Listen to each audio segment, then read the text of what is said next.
ભરૂચની અયોધ્યાનગર સોસાયટીના એક બંધ મકાનને તસ્કરોએ નિશાન બનાવી રોકડા 1.50 લાખ અને સોના ચાંદીના દાગીના કિંમત રૂપિયા 21.19 લાખ મળીને કુલ 22.69 લાખની મત્તા પર હાથફેરો કરી પલાયન થઈ ગયા હતા। ભરૂચ જિલ્લામાં ઠંડીની શરૂઆત થઈ છે ત્યારે તસ્કરો પણ સક્રિય બન્યા હોય તેમ લાગી રહ્યું છે। તસ્કરો બેખૌફ ચોરીની ઘટનાઓને અંજામ આપી રહ્યા છે। ભરૂચના અયોધ્યાનગર સોસાયટીમાં આવેલ મકાન નંબર 2559માં સતીશ કુમાર ગૌરીશંકર શ્રીવાસ્તવ પરિવાર સાથે રહે છે। તેઓ 21મી નવેમ્બરના રોજ સવારના મકાનને તાળું મારીને ઉત્તર પ્રદેશ ખાતે ગયા હતા। ત્યારબાદ આજે સવારે 3 ડિસેમ્બરના રોજ સવારે 5 વાગે પરત ભરૂચ આવ્યા હતા। તે સમયે તેઓના બંધ મકાનનો મુખ્ય લોખંડનો દરવાજાનો નકુચો તૂટેલો નજરે પડતા જ હોશ ઉડી ગયા હતા।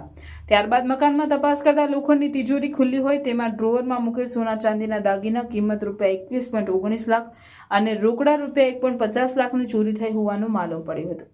આ અંગેની જાણ તેઓએ ભરૂચ એ ડિવિઝન પોલીસ મથકે કરતા પોલીસ મથકના પીઆઈ સહિતનો સ્ટાફ તાત્કાલિક સ્થળ પર દોડી ફરિયાદ નોંધી એફએસએલ ડોગ સ્કોડની મદદ મેળવી તપાસ હાથ ધરી હતી।